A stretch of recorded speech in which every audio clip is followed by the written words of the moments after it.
Food for thought, vote values, part 3. Now someone may ask, why food for thought?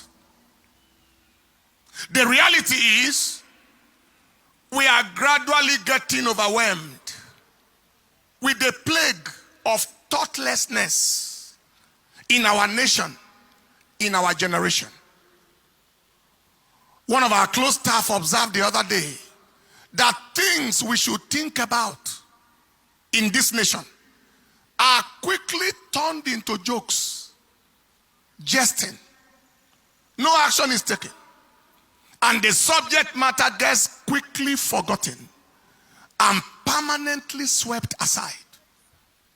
On the other hand, things that deserve no thought at all, that should be considered as frivolous and mischievous jokes from at times people of questionable sanity, are turned into subjects of discussion and distraction from core objectives at hand.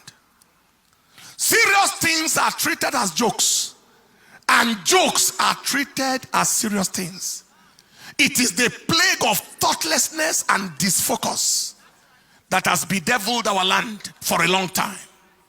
But the fact is, there is a link between thought and result. Thought determines result. Quality of thought determines quality of result. If we must have quality results, we must think qualitative thoughts. The reason why we have not experienced much of qualitative results as a nation is because we have not embraced qualitative thinking as a people. Our mentality determines our destiny. Our mindset determines our outcome. If we don't think, we sink. Until we activate our brain, we do not actualize our gains. To change our season, we must change how we reason. Something to think seriously about today is the level of disvalue, disregard, and disrespect the political class have for the people of Nigeria. We have to think about it. When the two major political parties in the nation made their choices of presidential and vice presidential candidates known, their lack of value, lack of regard, lack of respect for the Nigerian people was affirmed. The extent to which the interest, the yearnings, and the aspirations and welfare of the people didn't matter to them was validated. The degree to which the people of the nation have been taken for a ride, taken for granted by the political class, was authenticated. Their insensitivity, inconsideration, indifference, apathy, thoughtlessness, and imperviousness to the needs, the feelings, and the emotions of the Nigerian people was corroborated. It was made crystal clear. Why? One of the big two political parties in Nigeria chose a Muslim northerner as presidential candidate, despite the fact that the current president is of the same religion, an ethnic group with the same. Even the common principle of fairness, justice, and equity instructs that if the presidency has been in the grip of a region and religion for as long as 8 years, the most reasonable thing is for it to shift to the southern region and Christian religion for the sake of balance and inclusivity. Now, the meaning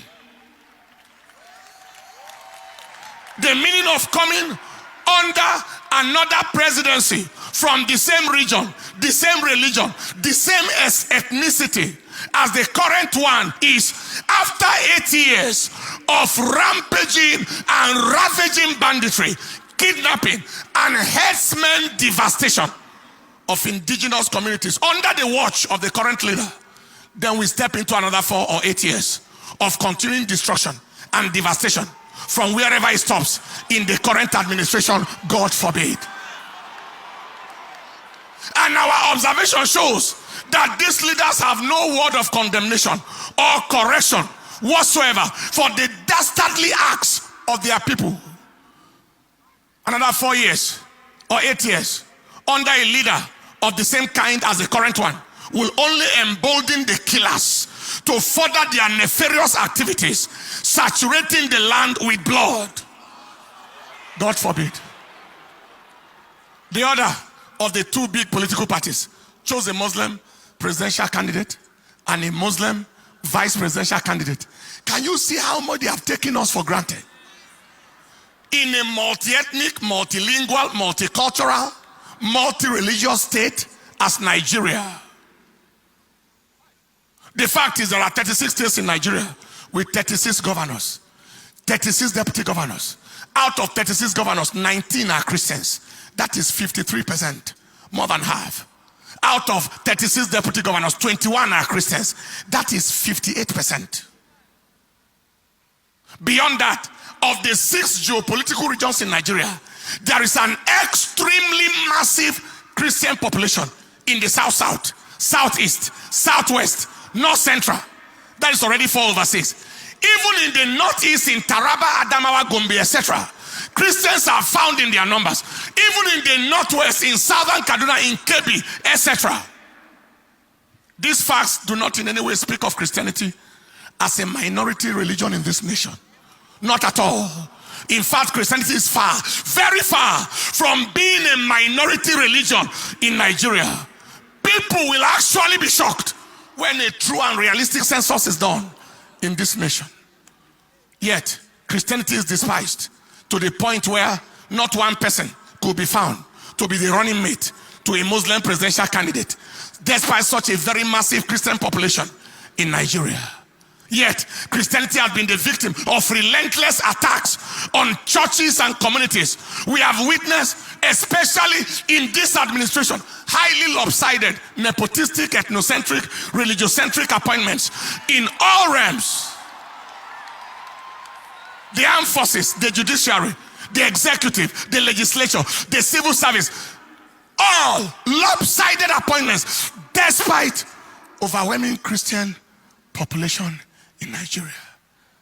And now they want to place Muslim president and vice president on top of all of that, despite the fact that a Muslim president has literally ruled and ruined the country for almost 80 years now.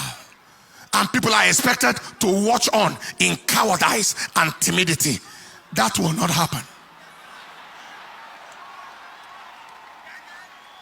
The conclusion is the two big political parties, as well as the leaders of our land, have shown us no value, no respect, no regard for the people of the nation. They are solely driven by personal interests and at times religious and ethnic interests. We are therefore left with no option than to totally reject the action of the two political parties for insulting our collective sensibility, undermining our human dignity, and desecrating our worth and value as a people. Only one credible, reasonable, sensible choice is left. Only one. Only one credible, reasonable, sensible choice is left. And you know, do you know? You know. Vote value, vote principles, vote character, vote capacity, vote fairness, vote justice, vote equity. Stand up on your feet.